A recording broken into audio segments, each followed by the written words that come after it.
بسم اللہ الرحمن الرحیم۔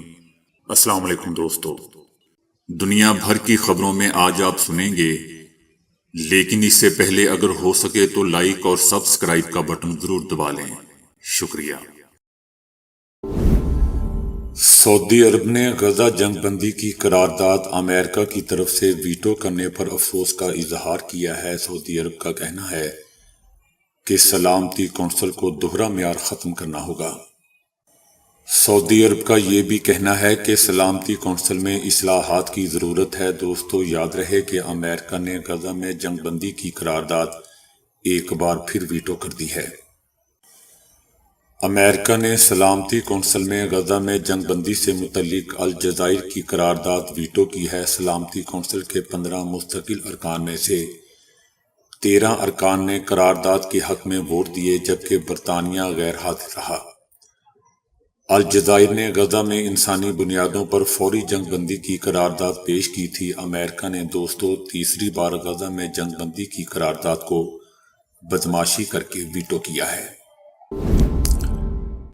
کل جماعتی حریت کانفرنس نے بھارت پر زور دیا ہے کہ وہ اپنے سیاسی مستقبل کا فیصلہ کرنے کے لیے مقبوضہ وادی کے عوام کو حق خود ارادیت دینے کا اپنا وعدہ پورا کرے۔ ان کا کہنا تھا کہ 7 دہائیوں سے زائد عرصہ گزر جانے کے باوجود کشمیریوں کے ساتھ کیا گیا وعدہ پورا نہیں کیا گیا۔ تنازع کشمیر کا حل نہ ہونا پاکستان اور بھارت کے درمیان کشیدگی اور بدامنی کی بنیادی وجہ ہے۔ حریت رہنماؤں کا کہنا تھا کہ جموں اینڈ کشمیر بھارت کا اندرونی معاملہ نہیں ہے، بلکہ بین الاقوامی طور پر تسلیم شدہ ایک متنازع علاقہ ہے۔ ان کا کہنا تھا کہ بھارت کے غیر قانونی قبضے نے جموں اینڈ کشمیر کو اس کے باشندوں کے لیے جہنم بنا دیا ہے۔ مولوی فضل الرحمان نے دعویٰ کیا تھا کہ عمران خان کے خلاف تحریک عدم اعتماد لانے کے لیے سابق آرمی چیف جنرل باجوہ نے اپوزیشن پر دباؤ ڈالا تھا، لیکن اس کے بعد اس میٹنگ میں شریک اپوزیشن رہنماؤں نے اس کی تردید کی تھی۔ ابھی ایک اور خبر سامنے آئی ہے کہ پیپلز پارٹی کے چیئرمین بلاول بھٹو زرداری نے army chief general Qamar Javed Bajwa کو 26 مارچ 2022 کو 2 ٹوک الفاظ میں کہا تھا کہ اگر ملٹری اسٹیبلشمنٹ نے ہم پر دباؤ ڈالا کہ عمران خان کی حکومت کے خلاف عدم اعتماد کی تحریک واپس لی جائے تو وہ یہ بات عوام کو بتا دیں گے۔ کئی سیاستدان دوستو اس ملاقات میں شریک تھے جو مولوی فضل الرحمان کے اس الزام کی وجہ سے تنازع کا مرکز بن گئی۔ اس وقت کی اپوزیشن نے عمران خان کی حکومت کے خلاف عدم اعتماد کی تحریک جنرل باجوہ کے کہنے پر پیش کی تھی۔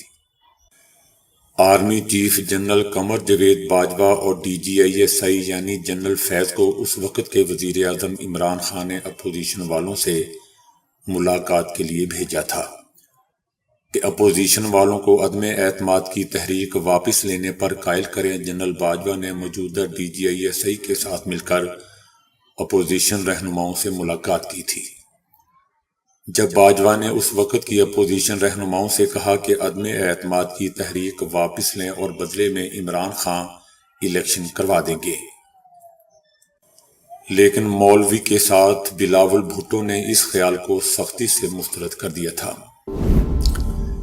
ہیلری کلنٹن کو جرمنی میں ایک تقریب کے دوران دوستو انسانی حقوق اور حقوق نسواں کے بارے میں بات کرنے پر شدید تنقید کا سامنا کرنا پڑا۔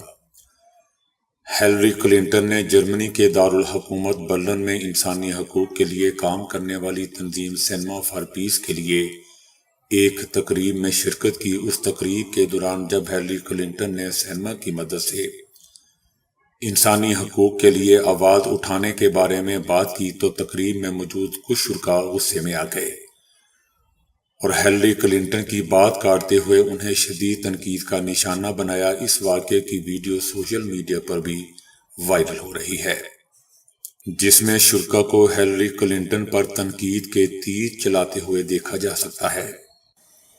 تقریب میں موجود شرکاء نے ہیلری کلنٹن پر تنقید کرتے ہوئے کہا کہ انسانی حقوق کے تحفظ کے نام پر فلسطینیوں کی نسل کشی پاکستان میں ہزاروں افراد کے قتل، افغانستان اور عراق سمیت پورے مشرق وسطی میں جنگی جرائم کا ذمہ دار ہونے کے بعد آپ کو انسانی حقوق کے بارے میں بات کرتے ہوئے شرم آنی چاہیے۔ تقریب کے شرکا کی جانب سے فلسطین کی آزادی کا مطالبہ بھی کیا گیا، جس کے بعد ہیلری کلنٹن نے شدید غم و غصے کا شکار شرکا کو جواب دیتے ہوئے کہا کہ اگر آج یرغمالیوں کو حماس سے رہائی مل جاتی ہے تو کل ہی غزہ میں جنگ بندی ہو سکتی ہے۔ ہیلری کلنٹن نے کہا کہ اس طرح آپ کے چیخنے چلانے سے مسائل حل نہیں ہو سکتے۔ دوستو، یاد رہے کہ غزہ میں گزشتہ سال اکتوبر سے اب تک اسرائیلی حملوں میں شہید فلسطینیوں کی تعداد 29,195 ہو گئی ہے، جبکہ 70,000 سے زائد فلسطینی زخمی بھی ہیں۔ حماس نے غزہ میں جنگ بندی کی قرارداد ناکام بنانے کا ذمہ دار امریکی صدر جو بائیڈن کو قرار دے دیا ہے۔ امریکہ کی جانب سے غزہ میں جنگ بندی کی قرارداد ویٹو کرنے پر حماس نے اظہار مذمت کیا ہے۔ حماس کی جانب سے کہا گیا ہے کہ غزہ میں جنگ بندی کی قرارداد ناکام بنانے کی ذمہ داری صرف صدر جو بائیڈن اور ان کی انتظامیہ پر ہے۔ حماس کا یہ بھی کہنا تھا کہ امریکی موقف اسرائیل کا فلسطینیوں کا قتل عام کرنے کے لیے یہ گرین سگنل ہے۔ دوستو، یاد رہے کہ سلامتی کونسل میں امریکہ نے تیسری بار غزہ میں جنگ بندی کی قرارداد کو ویٹو کیا ہے۔ اسرائیلی فوج نے شمالی غزہ میں کھانا حاصل کرنے کے لیے انتظار میں کھڑے فلسطینیوں پر فائرنگ کر کے ایک شہری کو شہید اور متعدد افراد کو زخمی کر دیا۔ فلسطینی شہری شمالی غزہ میں ساحلی علاقے کی طرف جا رہے تھے، جہاں اسرائیل نے امدادی راستے بند کر دیے ہیں، لیکن وہاں پر شدید فائرنگ کی آوازیں سنی گئی ہیں اور اسرائیلی فوج کی فائرنگ سے ایک فلسطینی شہید اور دیگر زخمی ہیں۔ ایک ویڈیو میں دکھایا گیا ہے کہ غزہ سٹی کے مغربی علاقے میں ہزاروں فلسطینی جمع ہیں اور بدترین فائرنگ اور دھواں چھوڑنے والے بم کے شعلے بلند ہو رہے ہیں۔ غزہ کی پٹی پر تقریباً 5 مہینے سے جاری اسرائیلی جنگ کو روکنے کے لیے بین الاقوامی مطالبات کا سلسلہ جاری ہے، مگر اسرائیلی وزیر اعظم نیتن یاہو نے ایک بار پھر وہاں سے نکلنے سے صاف انکار کر دیا ہے۔ نیتن یاہو نے انکشاف کیا ہے کہ ان کی حکومت غزہ کی پٹی میں فوجی آپریشن روکنے کے لیے اندر اور باہر سے شدید دباؤ کا شکار ہے۔ ان کا اشارہ دوستوں بین الاقوامی تحریکوں اور اسرائیل کے قیدیوں کے اہل خانہ کی اپیلوں کے حوالے سے تھا۔ ان کا کہنا تھا کہ ان کی حکومت کا ہدف اب بھی زیر حراست افراد کی بازیابی اور انہیں رہا کروانا ہے۔ ان کا کہنا تھا کہ وہ کوئی بھی قیمت ادا کرنے کو تیار ہیں۔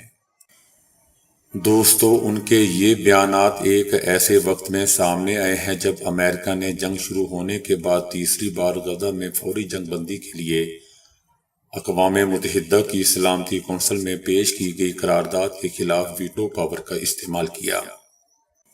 اور جہاں تک مذاکرات کا تعلق ہے، حماس نے انہی شرائط کو پھر دہرایا ہے کہ مکمل جنگ بندی، تمام غزہ سے اسرائیلی فوج کا انخلاء اور تحریک کے رہنما مروان برغوثی سمیت درجنوں اعلیٰ سزا یافتہ فلسطینی قیدیوں کی رہائی۔ کہا جا رہا ہے کہ 132 اسرائیلی قیدی غزہ میں موجود ہیں، جن میں سے 29 کے بارے میں خیال کیا جاتا ہے کہ وہ اسرائیلی اندازوں کے مطابق ہلاک ہو چکے ہیں۔ دوستو، سوشل میڈیا کی دنیا میں کچھ بھی آ جائے وہ حقیقت لگنے لگتا ہے۔ عجیب و غریب واقعات سوشل میڈیا پر پھیلتے رہتے ہیں۔ سوشل میڈیا پر ایک ویڈیو جو پچھلے چند دنوں کے دوران جنگل کی آگ کی طرح پھیل چکی ہے، مرحوم عراقی صدر صدام حسین کو دکھایا گیا ہے۔ صدر صدام حسین ایک انٹرویو میں نمودار ہوئے، جبکہ پوسٹ کرنے والے نے دعویٰ کیا کہ اسے 2024 میں ریکارڈ کیا گیا، جس کا مطلب یہ ہے کہ صدر اب بھی زندہ ہیں۔ صارف نے لکھا کہ یہ ثبوت ہے کہ صدام حسین 2024 میں بھی زندہ ہیں، وہ آپ کو ایک بڑا سرپرائز دیں گے۔ ویڈیو پر تبصرہ کرنے والوں میں سے کچھ کا خیال تھا کہ یہ سچ ہے اور یہ کہ مرحوم صدر صدام حسین ابھی بھی موجود ہیں، اور نظروں سے پوشیدہ ہیں، جبکہ بہت زیادہ کا خیال تھا کہ یہ جھوٹا اور نقلی ویڈیو ہے۔ در حقیقت دوستو، بعد میں یہ پتہ چلا کہ یہ ویڈیو جھوٹی ہے اور آڈیو ٹیکنیک کا استعمال کرتے ہوئے اس میں ترمیم کی گئی ہے، جبکہ صدام حسین کا اصل انٹرویو 2003 میں یہ کیا گیا تھا۔ صدر صدام حسین نے اس انٹرویو میں بڑے پیمانے پر تباہی پھیلانے والے ہتھیاروں اور بہت سے لوگوں کے بارے میں بات کی تھی۔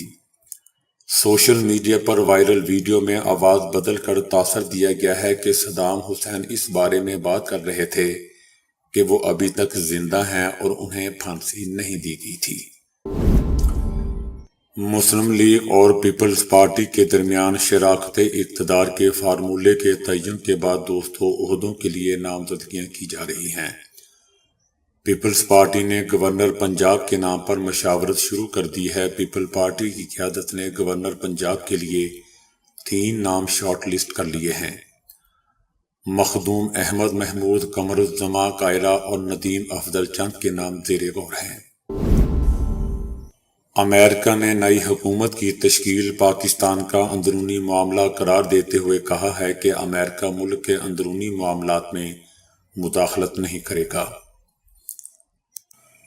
واشنگٹن میں ہونے والی پریس کانفرنس کے دوران میتھیو میلر نے کہا ہے کہ واضح کر دیا ہے کہ امریکہ پاکستان میں انتخابات میں مداخلت کے دعووں کی شفاف تحقیقات کا مطالبہ کرتا ہے۔ انتخابات میں مداخلت کی تحقیقات پاکستانی قوانین کے مطابق ہونی چاہیے۔ ملک میں گزشتہ 4 دنوں سے سماجی پلیٹ فارم ایکس کی بندش سے متعلق سوال پر ان کا کہنا تھا کہ پاکستان میں ٹوئٹر یا ایکس کی بندش سے متعلق معلومات نہیں ہیں۔ دنیا بھر میں انٹرنیٹ کی آزادی ہم دیکھنا چاہتے ہیں۔ سپریم کورٹ آف پاکستان نے 8 فروری کے عام انتخابات کالعدم قرار دینے کی درخواست خارج کر دی اور درخواست گزار پر عدم پیشی کی بنا پر 5 لاکھ روپے کا جرمانہ عائد کر دیا۔ جسٹس قاضی فائز عیسیٰ کی سربراہی میں 3 رکنی بینچ نے سماعت کی۔ جسٹس محمد علی مظہر اور جسٹس مسرت حلالی بینچ کا حصہ تھے۔ شہری علی خان نے انتخابات میں دھاندلی کی تحقیقات اور دوبارہ انتخابات کی درخواست کر رکھی تھی۔ سپریم کورٹ نے 19 فروری کو شہری علی خان کو وزارت دفاع کے ذریعے نوٹس جاری کیا تھا، تاہم درخواست گزار سابق بریگیڈیئر علی خان پیش نہیں ہوئے۔ ایڈیشنل اٹارنی جنرل نے عدالت کو بتایا کہ بریگیڈیئر علی خان کے گھر پولیس بھی گئی تھی۔ وزارت دفاع کے ذریعے نوٹس بھی بھیجا، علی خان گھر میں نہیں ہیں۔ جسٹس قاضی فائز عیسیٰ نے استفسار کیا کہ علی خان کون ہیں۔ ایڈیشنل اٹارنی جنرل نے بتایا کہ درخواست گزار علی خان سابق بریگیڈیئر ہیں، جن کا 2012 میں کورٹ مارشل بھی ہوا تھا۔ ان سے رابطہ نہیں ہو سکا۔ انہوں نے بحرین جانے کی ای میل سپریم کورٹ کو بھیج دی تھی۔ سپریم کورٹ نے عدم پیشی پر درخواست گزار پر 5 لاکھ روپے کا جرمانہ عائد کر دیا۔ عدالت نے اپنے حکم نامے میں یہ بھی کہا کہ ریاست یقینی بنائے کہ کورٹ مارشل ہوا شخص بریگیڈیئر کا رینک استعمال نہ کرے۔ انڈیا میں شوہر کی باڈی کا دعویٰ کرنے والی 2 بیویاں، عدالت نے ہندو اور اسلامی رسم کے مطابق تدفین کا حکم دے دیا۔ وہ سرکاری بس ڈرائیور کے طور پر کام کرتا تھا اور 17 فروری کو خرابی صحت کے باعث انتقال کر گیا۔ جب وہ ہندو تھا تو اس نے ایک ہندو عورت سے شادی کی اور اسلام قبول کرنے کے بعد اس نے ایک مسلمان عورت سے بھی شادی کر لی۔ وہ اپنی دوسری بیوی کے ساتھ زندگی گزار رہا ہے، جبکہ ان کی پہلی بیوی سے طلاق کا مقدمہ ابھی تک زیر التوا تھا۔ لہذا دونوں بیویوں نے اپنے مذہب کے مطابق اس کی باڈی وصول کرنے اور آخری رسومات ادا کرنے کا دعویٰ کر دیا۔ ان کی پہلی شادی 1988 میں ہوئی اور ان کی ایک بیٹی بھوانی بھی ہے۔ بعد میں اس نے اسلام قبول کر لیا اور 1999 میں ایک مسلمان خاتون سید علی فاطمہ سے شادی کر لی اور بعد میں ان کے 3 بیٹے بھی ہوئے۔ ان کی پہلی بیوی شانتی کے مطابق ان کے اسلام قبول کرنے کی تفصیلات 2016 میں اس وقت سامنے آئی جب عدالت میں ان کی پہلی بیوی سے طلاق کے معاملے کی سماعت ہوئی۔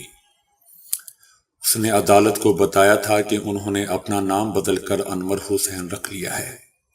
جب ان کا انتقال ہو گیا تو ان کی پہلی بیوی بیٹی بھوانی اپنے شوہر کے ساتھ ہاسپٹل پہنچی۔ کہا جاتا ہے کہ ان کی دوسری بیوی سید علی فاطمہ کو وہاں ان سے ملنے نہیں دیا گیا۔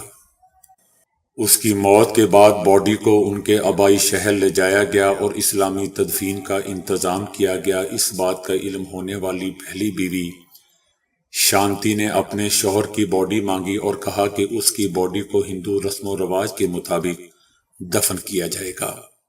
اس دوران سرکاری ڈرائیور کی باڈی کو پولیس نے قبضے میں لے کر سرکاری ہاسپٹل کے مردہ خانے میں رکھا، کیونکہ اس سے مذہبی مسئلہ پیدا ہو گیا تھا۔ اس کی پہلی بیوی کا کہنا تھا کہ میں اپنے شوہر کے ساتھ 5 سال تک رہی، بعد میں اس کے ساتھ پریشانی کی وجہ سے ہم دونوں الگ الگ رہنے لگے۔ میرے شوہر عدالتی حکم کے مطابق جب تک طلاق کا مقدمہ زیر التوا تھا اس وقت بھتہ ادا کر رہے تھے۔